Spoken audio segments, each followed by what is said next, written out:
بسم اللہ الرحمن الرحیم۔ السلام علیکم۔ ہمارے چینل سیرت النبی میں آپ سب کا ویلکم کرتے ہیں۔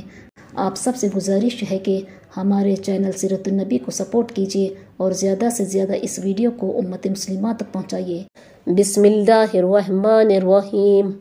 حضرت عمر رضی اللہ تعالیٰ عنہ حاضر خدمت ہوئے تو دیکھا کہ حضور صلی اللہ علیہ وسلم ایک بوریے پر لیٹے ہوئے ہیں جس پر کوئی چیز بچھی ہوئی نہیں ہے۔ اس وجہ سے جسم تھر پر بوریے کے نشانات بھی ابھر آئے ہیں۔ خوبصورت بدن پر نشانات صاف نظر آیا ہی کرتے ہیں، اور سرہانے ایک چمڑے کا تکیہ ہے جس میں کھجور کی چھال بھری ہوئی ہے۔ میں نے سلام کیا اور سب سے اول تو یہ پوچھا کہ آپ صلی اللہ علیہ وسلم نے بیویوں کو طلاق دے دی؟ آپ صلی اللہ علیہ وسلم نے فرمایا نہیں۔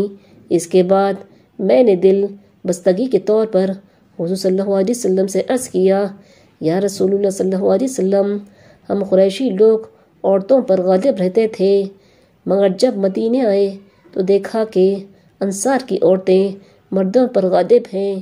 ان کو دیکھ کر قریش کی عورتیں بھی اس سے متاثر ہو گئی۔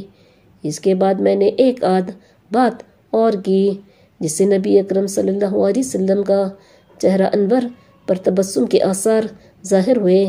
میں نے دیکھا کہ گھر کا کل سامان یہ تھا: 3 چمڑے بغیر دباغت دیے ہوئے اور ایک مٹھی جو ایک کونے میں پڑے ہوئے تھے۔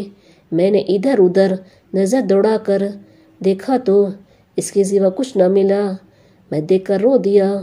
حضور صلی اللہ علیہ وسلم نے فرمایا، کیوں رو رہے ہو؟ میں نے عرض کیا، یا رسول اللہ صلی اللہ علیہ وسلم، کیوں نہ روؤں؟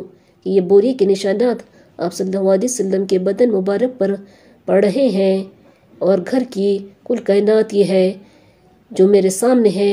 پھر میں نے عرض کیا کہ یا رسول اللہ صلی اللہ علیہ وسلم، دعا کیجیے کہ آپ صلی اللہ علیہ وسلم کی امت پر بھی وصیت ہو۔ یہ روم و فارس بے دین ہونے کے باوجود اللہ کی عبادت نہیں کرتے، ان پر تو یہ وصیت، یہ قیصر و کسریٰ تو باغوں اور نہروں کے درمیان ہو، اور اب صلی اللہ علیہ وسلم اللہ کے رسول اللہ صلی اللہ علیہ وسلم اور اس کے خاص بندہ ہو کر یہ حالت۔ نبی اکرم صلی اللہ علیہ وسلم تکیہ لگا ہوئے لیٹے تھے۔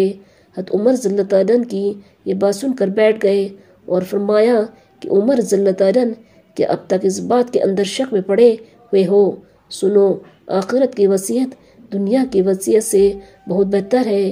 ان کفار کی تو یہ بات اور اچھی چیزیں دنیا میں مل گئی اور ہمارے لیے آخرت میں ہے۔ حضرت عمر رضی اللہ تعالیٰ نے عرض کیا کہ یا رسول اللہ صلی اللہ علیہ وسلم، میرے لیے استغفار فرمائے کہ واقعی میں نے غلطی کی۔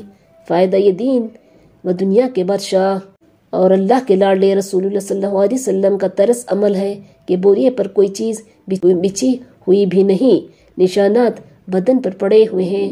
گھر کے ساز و سامان کا حال بھی معلوم ہو گیا۔ اس پر ایک شخص نے دعا کی، درخواست کی تو تنبیہ فرمائی۔ حضرت عائشہ رضی اللہ تعالیٰ عنہا سے کسی نے پوچھا تھا کہ آپ رضی اللہ تعالیٰ نے گھر میں حضور صلی اللہ علیہ وسلم کا بسترا کیسا تھا؟ فرمایا کہ ایک چمڑے کا تھا جس میں کھجور کی چھال بھری ہوئی تھی۔ حضرت حفصہ رضی اللہ تعالیٰ عنہ سے بھی کسی نے پوچھا کہ آپ رضی اللہ تعالیٰ نے گھر میں حضور صلی اللہ علیہ وسلم کا بسترا کیسا تھا؟ فرمایا ایک ٹاٹ تھا جس کو دوہرا کر کے حضور صلی اللہ علیہ وسلم کے لیے نیچے بچھا دیتی تھی۔